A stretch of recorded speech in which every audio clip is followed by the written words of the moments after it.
guns and money. Dad, get me out of this. Ha!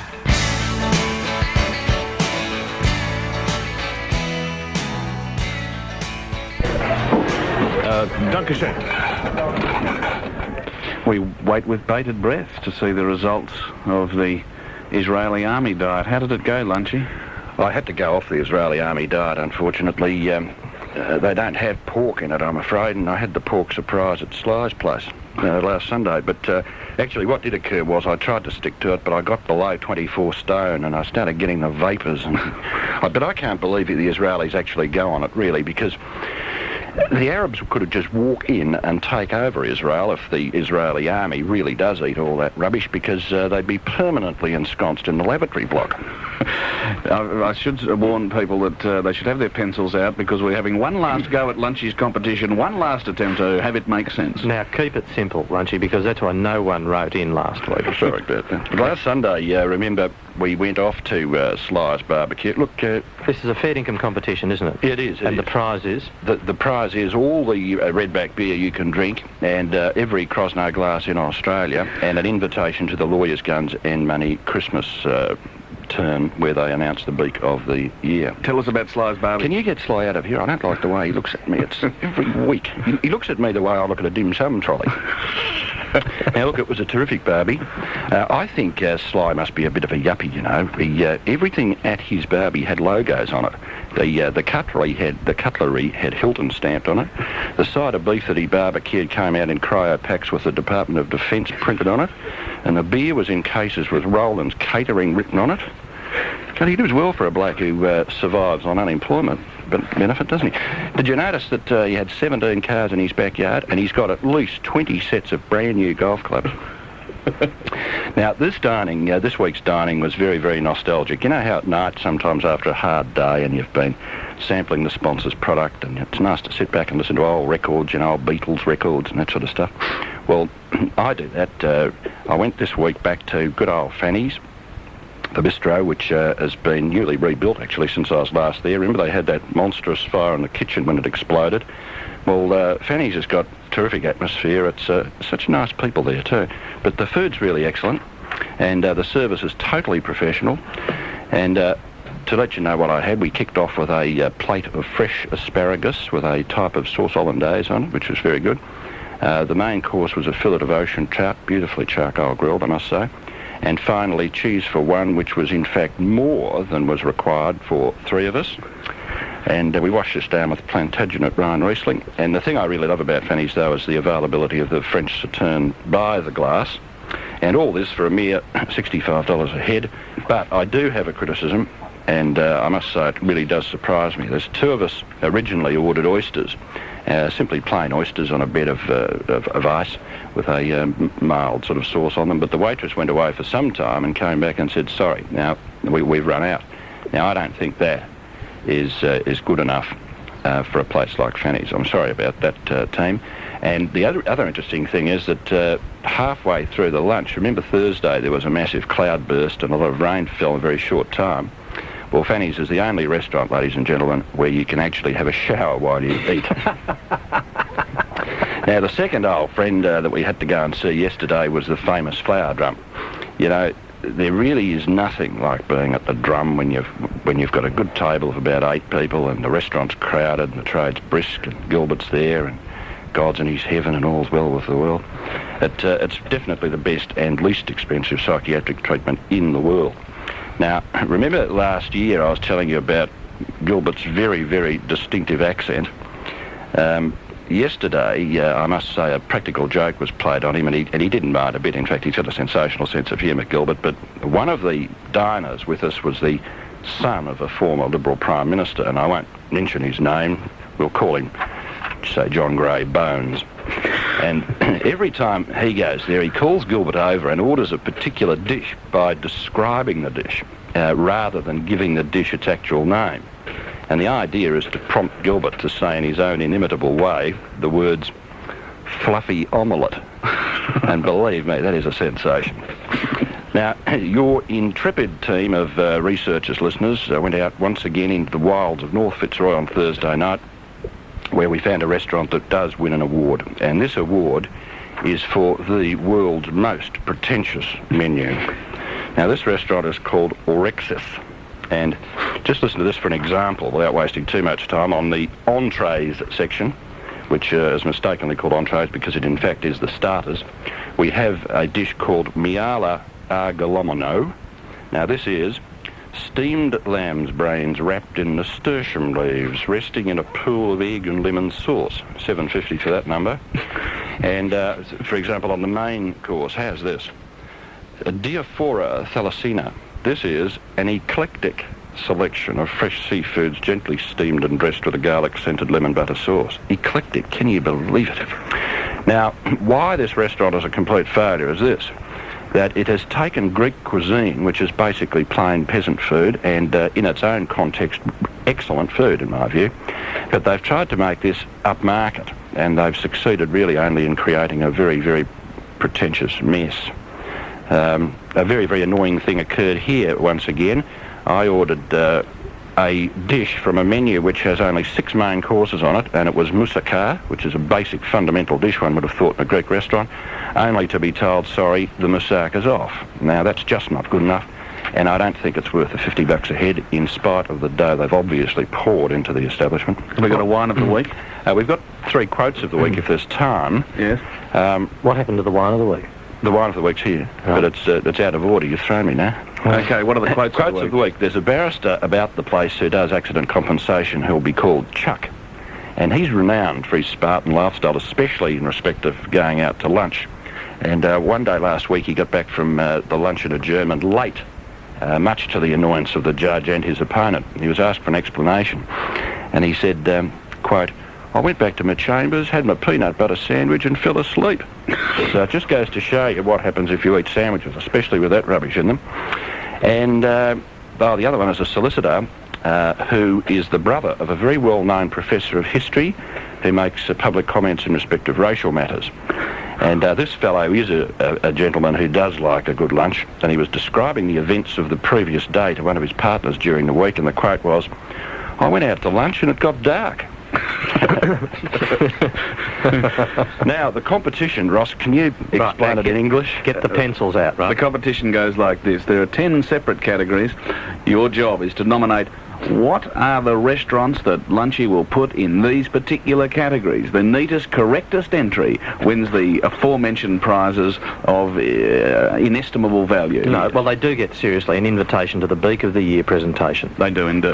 That's what you get. That is the prize. There are 10 categories. All you've got to do is tell us what would Lunchy put in these categories. At the Beak of the Year award, I will announce what my best restaurant is in each category. And the worst.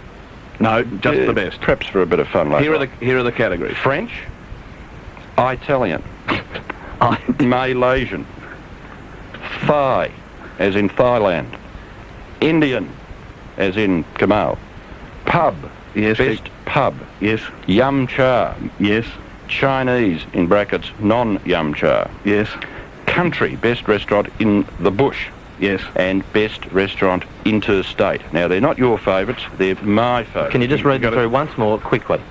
French, Italian, Malaysian, Thailand, Indian, best pub, yum cha, Chinese, non-yum cha, country, interstate. Okay, now go for it. What's the wine of the week? Wine of the week, courtesy of Howard the Duck of the Swine Club, is this week Bowen Estate Shiraz, 87.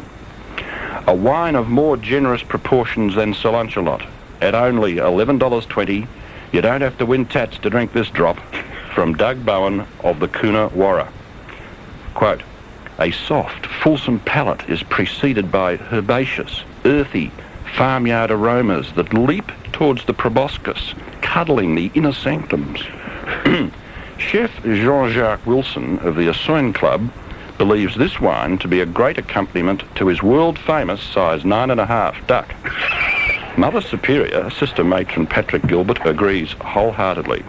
At only $11.20, Bowen Estate Shiraz is a fine addition to any cellar. What's the commandment of dining? Commandments of dining. If you've got your pencils out for the competition, write this one down. Never order house wine if it's to be served in a carafe. Couture. And Couture. Only an idiot would wear clothes that carry advertisements for multi-million-dollar multinational corporations. And we so advise. Oh, he's taken silk, have you? Thank you, Lunchy. And could I just tell you that John Blackman has phoned in with 2 diets for you. The first is the Beirut diet, only eat when the bombing stops. Second is the Ayatollah Khomeini diet, only eat what you find in your beard, were you to have one. Thank you, Sir Lunchalot. He so advises. Beak of the Week coming right up.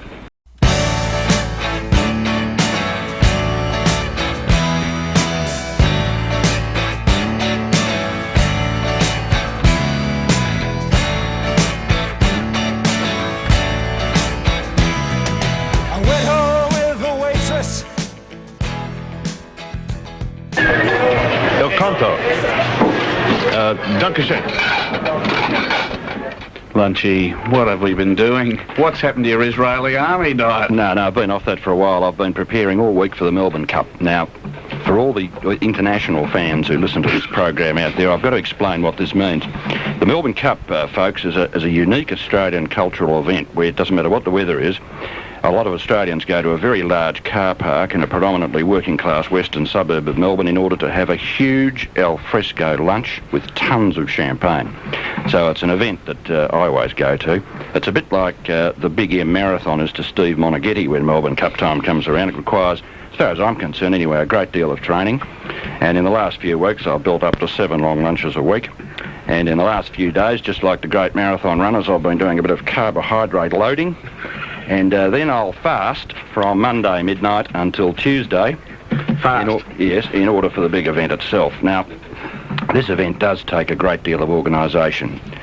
First of all, you've got to ensure that you have a place in the car park for the picnic hamper in the back of the auto.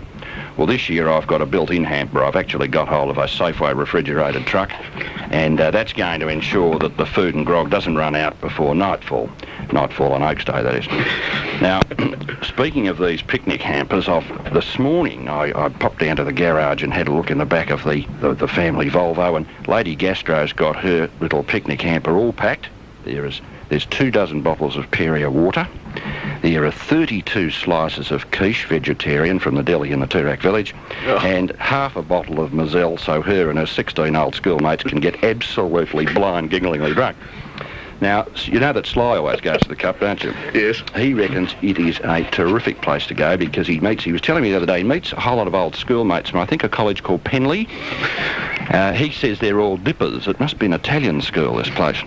Anyway, every year he takes his wife, Kylie Waynette, and off they go down into the Cup where he says he gets lucky. He says every year he finds dozens of Mercedes-Benz hubcaps. Now, speaking of champagne, remember the old theory that those hideous American-style stemmed flat champagne glasses were modelled on the breast of Marie Antoinette? Yes. Well, I've got a Lawyer's Guns and Money Sir Lunchalot Show scoop here. Did you know that the champagne flute was modelled on the man in the tree's nose? And here is the big one. Lindrake's breast was used as a model for the Australian beer jug. Yes. Now, a week of eating, and remember, this is training, so it's serious. First place we attended this week was Lacy in Niagara Lane. Now, this place is a favourite with lawyers. It's very fashionable at the moment, as you'll notice from reading the papers this week. Everyone's talking about these 3-storey converted warehouses in the lanes of Melbourne. Well, this is nicely renovated with a cosy inner-city European atmosphere, with a professional, smooth service, good wine list, elegant international style food. The unfortunate thing is that people don't tend to linger there. You often find that at 2:30 you're the only people there and you've got a couple of hours to go. It's obviously geared for these quick business lunches, but at $45 a head, I think it's an ideal place to take the new lady article clerk at Blake Dawson Waldron for a quick lunch where you can tell her why she has to brief you exclusively forever. Now, in checking out some of the failures of last week, I must say I did go back to Fanny's just to make sure that last week's glitches were an exception, and this time I must say there were plenty of oysters. Do you come into money or something? There was, Lady Gastro got very lucky. I think she must be betting. And there was no compulsory shower. And I must repeat, it's great to have Perrier Rosé champers and bar sacks Sauterne by the glass.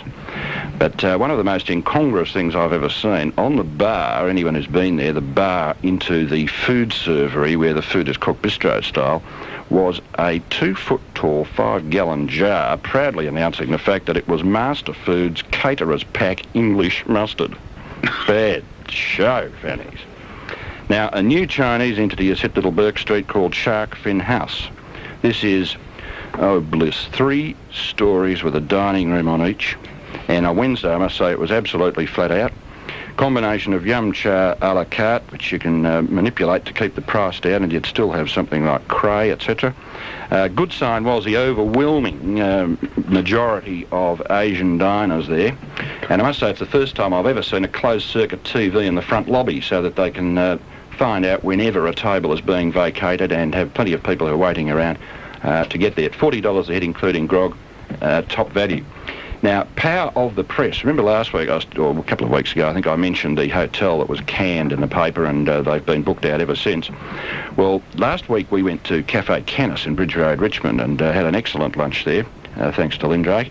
We tried to go back on Thursday PM for dinner, and you'll know that this place was reviewed favourably in The Age on Tuesday, and we were drinking with one of the owners at the Pump House Hotel up there in Carlton, where Peking Pete was. Now, one of the group was a part owner of the cafe, and at 8 p.m. he could not get a seat in his own shop. And you said, OK, I'm going to bucket the joint. So I'd just like to say that if I can't get in there again next week, boy, you wait. Yesterday, a small group of us toddled off to the famous Flower Drum, just for a quick bite, and Gilbert came over. And Gilbert's started to become a bit of a fan of the program, I think, and he said, one of the boys said to me that you said last week on the program that I say the words fruffy omelette. And I said, yes, I did, Gilbert. He said, well, that sounds perfectly all right to me. Talking of freebies, last week a present arrived here, a pair of red cotton jersey pyjamas addressed to Sir Lunchalot, and thank you, Davenport Industries of Carlton, for that. However, the thought was there, but haven't you got anything bigger than extra large portly? I've had to give those to Lady Gastro, by the way. They're not going anywhere. Embarrassment of the week. This is a corker. When I was walking down to Fanny's the other day, down Lonsdale Street from a very hard day in the library over there at 13th floor of Owen Dixon Chambers.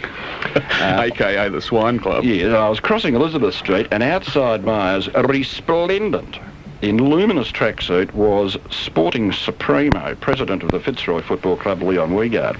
And what was he doing? He was spooning strawberry topping ice cream out of a cup down his John O'Groat at 90 to the dozen. And he looked frightfully embarrassed, and without a word he said, it's all right, I've just had lunch with a jockey and they only eat salad. So a commandment out of that one, perhaps.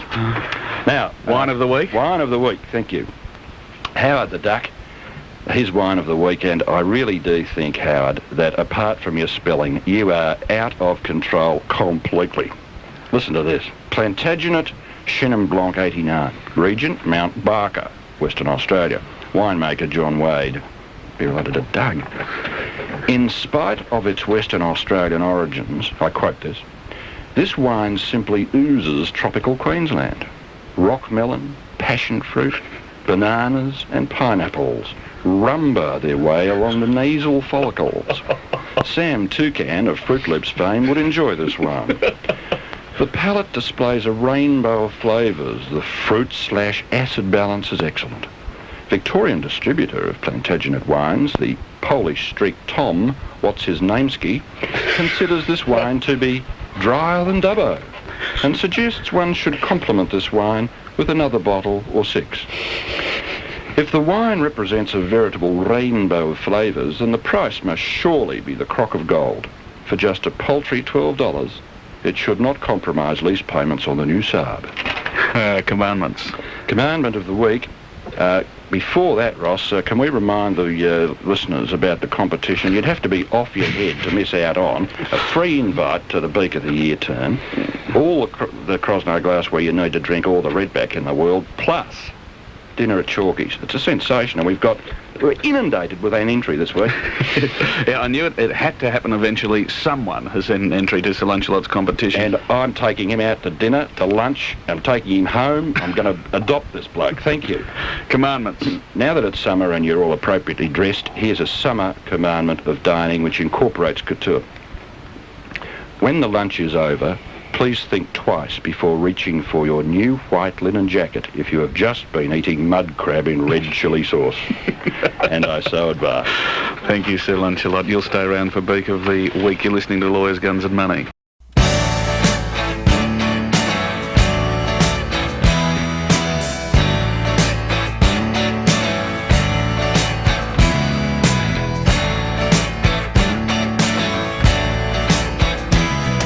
I went home with a waitress. Here he is. We've brought him up in a container, a CPAC container, the Groggle, the man who admits to having started masticating at 6, Sir Lunchalot. And I tell you what, he's looking remarkably thin. I wouldn't be at all surprised after a few days in steak and kidney. He looks like he's down to about 22 stone, and I reckon I've got the answer because I'm staying with him in the Cosmopolitan Hotel. And, Free accommodation, Uncle? And the sign, in the lift says maximum weight 813 kilos. So I figure he's been taking the stairs. Isn't it a coincidence that you're up here for Lawyers, Guns and Money and Lady Gastro and I are up here as competitors in the New South Wales final of the Australian Tag Team League Throwing Competition? Actually, that's not right. I'm up here to investigate on behalf of all the Victorian listeners the restaurant scene in Sydney. And the first problem is, as you mentioned, in view of the pilot strike, was getting here, and I did not come up forklifted into the back of an Army Hercules transport at all. I came up in a very exotic fashion on a JAT Jumbo, Yugoslav Airlines, and it stills the traveller with a great deal of confidence when the pilot says, "Welcome aboard Australian Airlines flying from Melbourne to,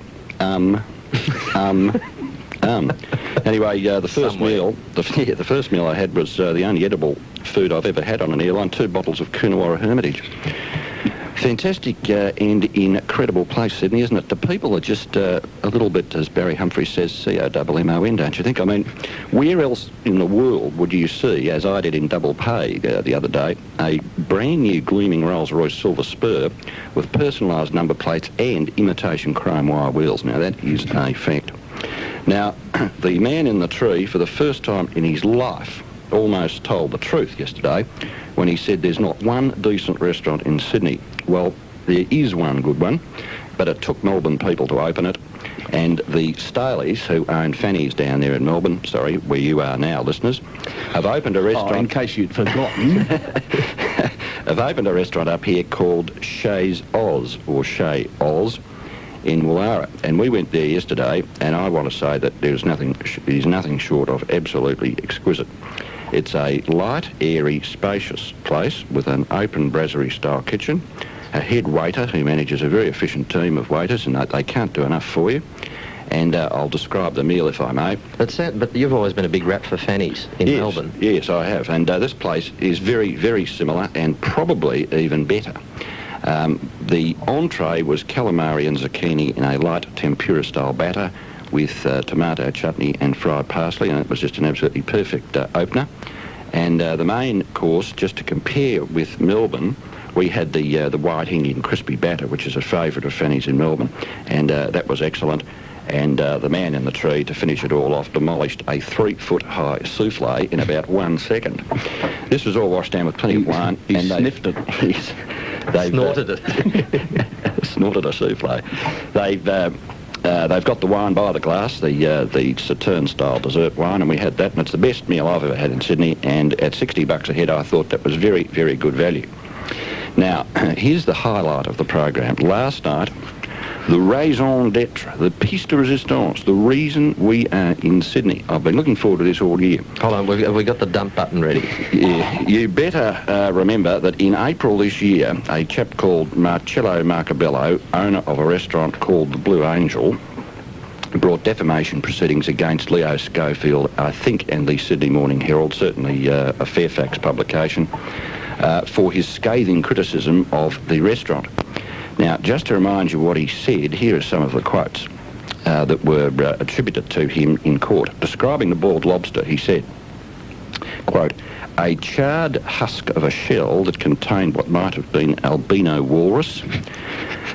He described it further as dry, dehydrated and unremittingly tough.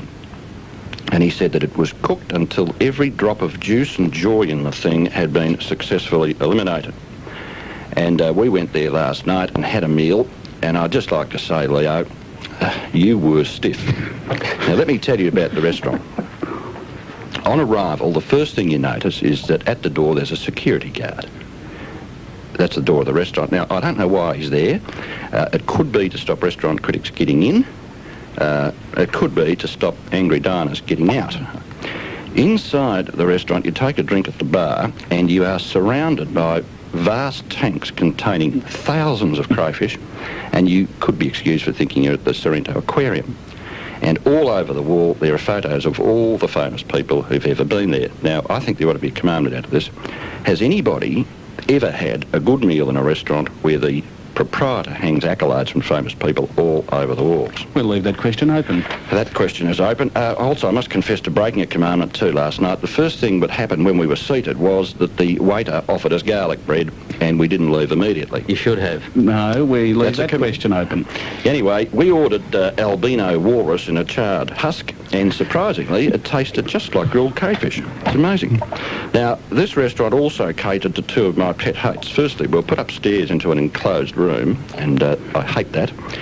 And secondly, we were provided with a raucous mariachi band, which one might have thought, apart from deafeningness, might have been put there to distract us from the food.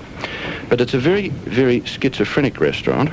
It's owned by a man with an Italian name, it has Chinese waiters, and it has a Mexican band that sings Italian songs to Japanese honeymooners. And the Chinese waiters said that the calamari was rubbery. Rubbery, yes. Now, I want to give Mr. Marcabello an award, or an entry into the Bad Taste of the Year award, because in the foyer downstairs there's a vast, blown-up photocopy of the damages cheque from John Fairfax and Sons totalling $100,000. Oh, that's gloating, isn't it? That is really rubbing salt into the wound. And the final irony about the Blue Angel is that it is very, very expensive. For example, half a lobster sets you back 48 sols, which is a bit pricey considering that you don't just eat half a lobster. I want to now reverse the first commandment of dining that I proclaimed early in the year in April, where I said never send a waiter away. Sometimes you are better off if you force the waiter to go away. Okay, there is a... Now, I want you to remember, listeners, that there are only 45 lunches to Christmas and only 3 more programs of Lawyers, Guns and Money, so you are running out of time to enter Lunchy's competition, and you would be off your head if you didn't enter it, because you can win terrific prizes. An invite to the Beak of the Year turn, a dinner at Chalky's for 2, a case of Redback beer and half a dozen Crosno glasses. So get into it. Now, next week, get out your pens and I'll repeat the 10 categories again. The Beak of the Year presentation will be at the Redback Brewery too. Yes, well, that's very good. They're now making some sort of Belgian beer, aren't they? It's Stella Artois. And I should say, at this stage of Lunchy's competition, the one person who's bothered to write in is looking a fair chance to win it. He is miles ahead. Haven't got a wine of the week this week from Howard the Duck of the Swine Club. Because I think he's probably been sniffing the dregs out of the lunchtime wine bottles again. Now, you'll have to lift your game, Howard, if you want me to make you famous. But I think the wine of the week this week ought to come from the wine list of the Blue Angel under the heading of semi-dry Western Australian wines. Appeared the following: Delatite Gewürztraminer. Now, forgive me if I'm wrong, but I'll bear my fee book in Myers if Delatite's in Western Australia and if Gewürztraminer is a semi-dry wine. It's sweet as sweet can be. Now, Commandment of dining. Commandment of dining, and this arose out of an experience I had at Chez Oz with Ross Stevenson. I noticed when he was served his deep-fried fish in batter that he made a classic blunder. Now, here's a commandment for you, Ross. If you're eating deep-fried fish, always break open the batter casing before squeezing the lemon over it. Otherwise, you know what happens. It happened to you, didn't it? Yes, the batter gets soggy, yes, and the fish doesn't get the lemon. And drops on your tie and all that business. And the commandment of Couture today, it is indeed appallingly bad taste to wear a leather tie Unless, of course, you're a convicted pederast. And I so advise. And there's one other thing I would like to say, and that is that a fan of this show turns 14 today, and I'd like to say happy birthday to Andy Burns down there in Melbourne. OK, we're reduced to Cheerios, and you so advise. And I so advise, and I so cheerio. OK, and we're off to lunch at Doyle's with Lunchy very, very shortly. You're listening... Doyle's à la plage or sur le pont? À la plage. Au bord de la mer. OK, you're listening to Lawyers, Guns and Money, 1503, 3AK.